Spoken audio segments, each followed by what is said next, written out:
Siau, oh siau, pujaan hati, tempat yang sangat sejahtera dengan kekayaan pala dan beberapa hasil bumi, dan juga tempat di mana gunung yang senantiasa aktif. Kali ini kita kembali dalam cerita Sangihe, cerita yang dibawakan lebih secara santai dan menggunakan bahasa yang lebih mudah dimengerti oleh semua kalangan, termasuk anak-anak, remaja, dan orang-orang lanjut usia. Jadi kali ini kita akan mencari tahu tentang sejarah atau cerita mengenai Xiao. Nah, di sini tentunya ada tokoh yang telah kita akan bicarakan bersama, yaitu Sensei Medunde. Sensei Medunde. Seperti ini tulisannya, saudara-saudara. Sensei Medunde dan Putri Kayangan. Ya, Sensei Medunde dan Putri Kayangan. Ini gambarnya, Sensei Medunde dan Putri Kayangan. Nah, kalau dalam sekarang ini orang Jepang menyebut dengan kata sensei, tapi kali ini bukan sensei, yaitu Bapak Medunde. Siapakah Bapak Medunde ini? Banyak orang yang bertanya-tanya. Oleh karena sebenarnya kita sebagai orang Sangihe, kita perlu mendapatkan pendidikan sejarah untuk memupuk rasa kebanggaan terhadap daerah sendiri. Harus dituangkan dalam kurikulum sekolah supaya anak-anak kita dibekali dan memiliki kebanggaan bahwa kita menjadi orang Sangir meskipun kita terletak di paling utara Republik Indonesia yang berbatasan langsung dengan Filipina. Anda tahu orang-orang yang tinggal di perbatasan itu ibaratnya apa? Orang-orang yang tinggal di daerah perbatasan itu ibaratnya mereka itu adalah garis yang menjadi batas negara. Kenapa mereka menjadi batas negara?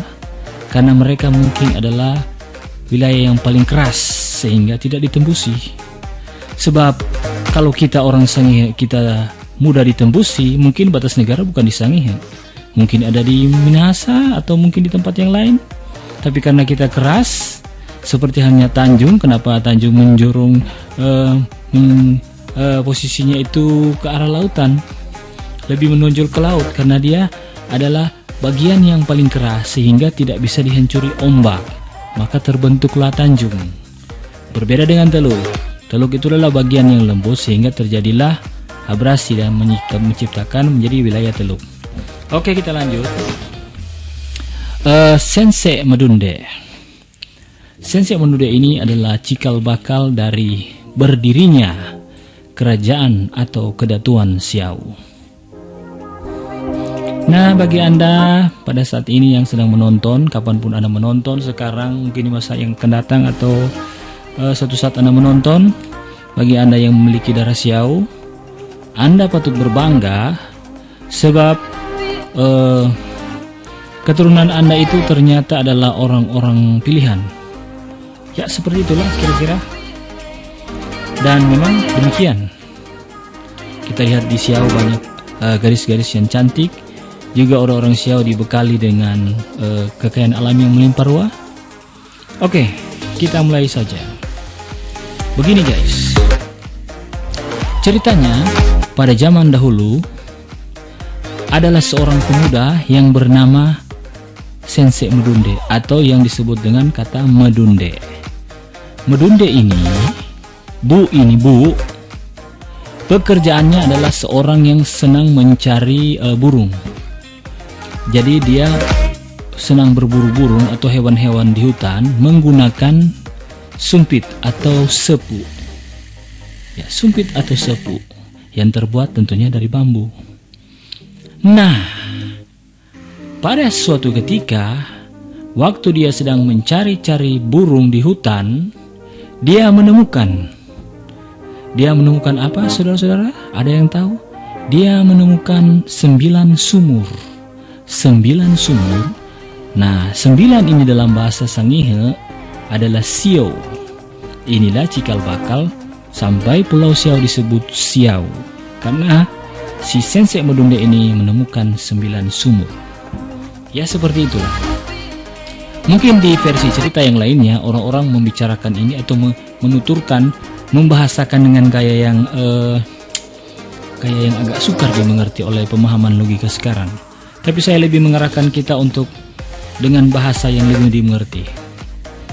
Dan pada saat dia menemukan 9 sumur itu, ternyata di 9 sumur itu adalah para bidadari yang sedang mandi. Satu persatu mereka mandi di 9 parit atau 9 sumur tersebut. Kisah ini mungkin ada juga di tempat yang lain di wilayah Jawa mungkin, tapi saya kurang paham.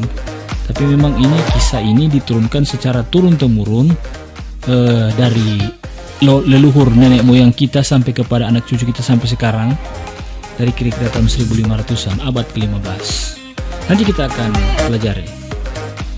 Jadi dari 9 sumur ini guys, ada satu sumur yang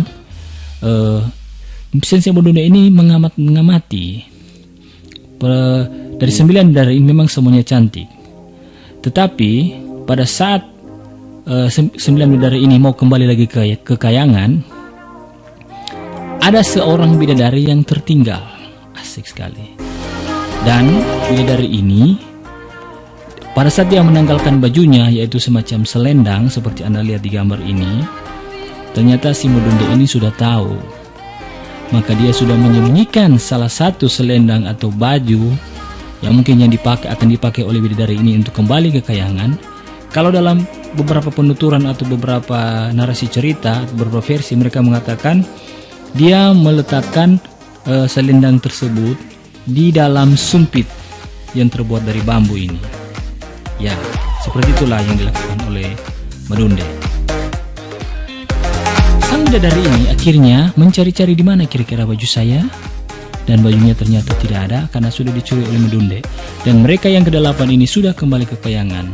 Putri yang satunya ini tertinggal alias natentang. Ya, bahasa Sanggar tertinggal adalah natentang. Dia tertinggal di bumi dan dipanggillah oleh Modunde. Dihampirinya wanita ini. Wanita ini memiliki paras yang sangat cantik, manis bagaikan madu. Berparas yang manis seperti halnya garis-garis siau yang sangat cantik dan manis-manis. Saya akui itu. Dan akhirnya mereka berdua, putri kayangan ini mengalah. Dan dia ikut dengan Modunde. Dan mereka berdua akhirnya menikah. Mereka berdua menikah. Dan mereka berdua memperoleh seorang anak yang diberi nama Pahawo. Pahawo. Demikianlah mereka berdua memperoleh seorang anak dan mereka hidup sebagainya layaknya suami istri, meskipun ini si Modunde si putri ini berasal dari kayangan. Pada suatu ketika si istri atau si yang bidadari ini dia mencium ada bau semacam unggas, karena si Modunde ini senang mencari-cari burung dan memakan unggas-unggas ini atau burung tangkapannya ini. Maka putri ini mencium ada bau semacam tidak enak, semacam burung atau unggas yang dibakar. Ya. Maka dia akhirnya, karena mungkin dia adalah seorang bidadari yang bersayap, dia menganggap itu suatu pantangan dan dia akhirnya menghilang. Ternyata ia kembali ke kayangan, saudara-saudara. Seperti itulah kira-kira dia kembali ke kayangan. Apa yang terjadi? Si Pahawo ini akhirnya menangis-nangis karena dia masih bayi, masih membutuhkan air susu ibu, masih butuh untuk melakukan menetek. Seperti itulah bahasanya. Maka si Modunde ini, karena dia memang melihat anaknya ini masih butuh kasih sayang seorang ibu, dia mencari-cari. Dia mengelilingi Gunung Tamata yang berada di Siau. Akhirnya dia bertemu dengan seorang nenek pada zaman itu tentunya. Dan dia bertanya kira-kira di mana di Siau ini terdapat tempat tinggal para bidadari. Maka mereka berdua diberikan petunjuk oleh seorang nenek ini. Nah, memang petunjuknya ada berbagai macam ragam, tapi saya hanya mengambil dengan bahasa yang gampang. Nenek berpesan bahwa lihatlah tanda-tanda ini, tanda-tanda semut ini, Anda ikutilah tanda-tanda tersebut. Ada juga tanda kelelawar, Anda ikutilah tanda-tanda ini. sampai Anda akan menemukan sebuah pohon. Oke, sebuah pohon di mana binatang-binatang ini berhenti. Seperti itulah kira-kira. Jangan terlalu rumit ya. Maka Pahawo dan Medunde ini pun berjalan menyusuri hutan. Kemudian mereka tibalah di sebuah pohon. Pohon ini di dalam bahasa Indonesianya disebut dengan pohon johar. Nah, pohon johar ini pohon apa? Pohon johar ini dalam bahasa Sangihe, bahasa lokal bahasa Sangihe Talaut disebut dengan kalu lampawanua. Nah, ini bahasa sastra, guys. Saya juga baru tahu ini. Jadi sumber yang saya baca ini adalah sumber terpercaya yang sudah diwarisi secara turun-temurun dengan tulisan tua. Tentu saja saya tidak mencari di Google, guys, karena kalau kita mencari di Google itu hanya menyalin pemikiran orang lain. Saya hanya mewarisi dan ingin meneruskan saja kepada siapa saja yang ingin mendengarkan dan mewariskan cerita ini. Sekedar untuk menjadi kebanggaan kita dan suatu saat mungkin akan menjadi kurikulum untuk bagi cerita-cerita orang Sangihe. Kalau Lampawanua ini adalah tempat di mana para bidadari tersebut bertengger atau tidak bisa dikatakan juga bersemayam karena mereka ini kan makhluk. Jadi mereka tinggal di situ. Di kayu itu terdapat 9 bidadari yang semuanya wajahnya hampir mirip. Jadi Medunde dan si Pahawo ini akhirnya kebingungan. Kira-kira yang mana ya ibu mereka? Dan si Medunde ini teringat akan pesan dari nenek yang memberikan petunjuk bahwa ada seekor binatang yaitu laba-laba, dan jika laba-laba ini atau spider ini bahasa Indonesianya itu seperti bertengger atau nempel di dahi dari si salah seorang putri, maka itu adalah ibu dari si Pahawo. Seperti itulah kira-kira. Maka Medunde pun melihat bahwa laba-laba ini akhirnya memberikan tanda kepada mereka berdua, ya semacam tanda lah, memberi tanda bahwa ini adalah istri dari si Medunde ini atau ibu dari Pahawo. Dan mereka akhirnya bertemu dengan ibu mereka. Disitulah terjadi pertemuan yang sangat mengharukan antara Pahawo yang masih kecil, yang masih pingin untuk menyusui air susu ibu, pingin netek. Jadi dia mencium ibunya yang adalah seorang putri itu, dan mereka saling membalaskan kasih sayang. Seperti itulah kira-kira, guys. Oke. Nah, karena si ibu ini sebenarnya adalah berasal dari Kayangan, dia tidak bisa lama-lama tinggal di dunia, guys. Karena mereka ini tempat tinggalnya di mana ya? Ya, di Kayangan. Dan akhirnya Medunde dan Pahawo ini kembali lagi ke tempat mereka. Dalam perjalanan mereka terjadilah angin suhu atau angin puting beliung yang sangat kuat, sehingga membuat Pahawo ini terangkat. Artinya angin ini mengakibatkan Pahawo ini lepas dari pelukan dari ayahnya ini si Medunde, dan dia terbawa oleh angin. Ya, seperti itulah, seperti yang secara turun-temurun kita diceritakan seperti itu. Kayaknya kalau zaman sekarang ini orang yang terbawa angin pastinya dia akan terputar-putar ya, pastinya. Tapi ini memang kisahnya seperti itu. Dia terbawa oleh angin yang sangat kuat dan kencang sampai dia terbawa dan jatuh di Kepulauan Suluge atau Sulu Mindanao. Disitulah Pahawo terjatuh dari ketinggian langit. Ya, jatuh di Pulau Sulu.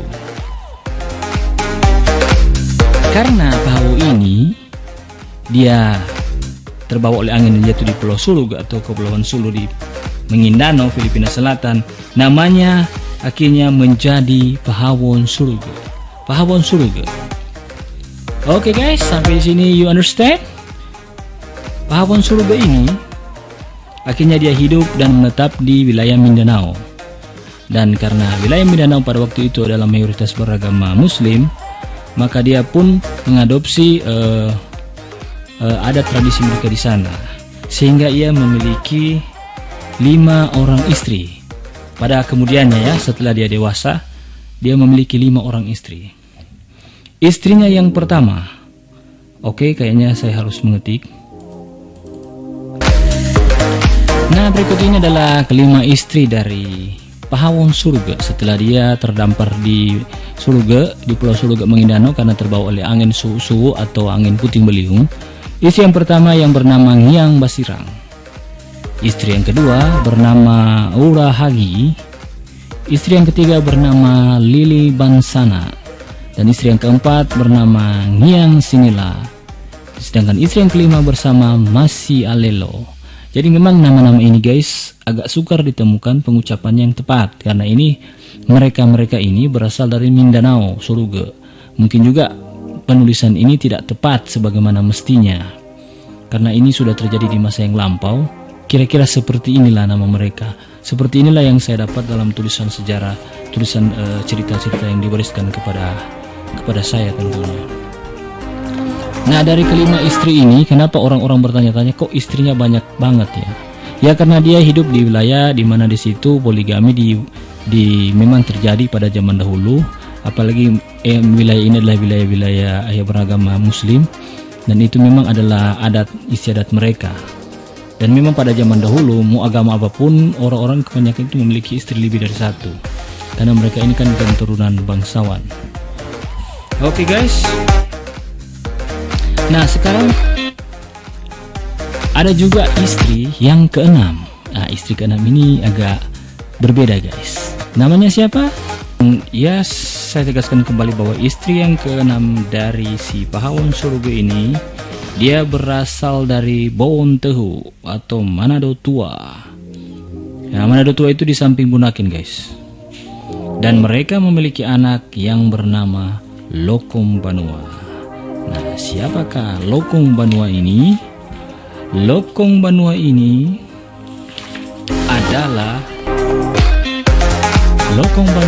adalah raja pertama kerajaan Siau atau pendiri Kedatuan Siau pada tahun 1510. Sedangkan cucu pertama mereka atau yang dikenal dengan bahasa daerah Pulung Suhiwa, Pahawong Toka. Jadi nama dari Pulung Suhiwa itu atau cucu mereka, cucu yang pertama dari anak dari Lokong Banua ini adalah Pahawong Toka. Istrinya bernama yang dijuluki dengan Putri Lohorong, adik perempuan Raja Tamawa dari Manado Tua, pendiri Kedatuan Tagulandang pada tahun 1570 sampai dengan 1609, dan pusat pemerintahan ada di Tulusan, Tagulandang.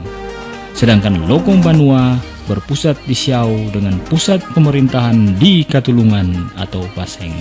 Nah, tidak sampai di sini guys. Tentunya kerajaan ini akan berlanjut lagi ke bawah-bawah dengan keturunannya dengan begitu banyak cerita dan begitu banyak kisah-kisah yang mengharukan. Sampai ketemu lagi di sesi berikutnya pada cerita yang selanjutnya, dan saya harap Anda dapat membantu mensupport kami dengan mensubscribe agar supaya kami lebih semangat lagi untuk membuat konten-konten yang lebih bermanfaat. Thank you.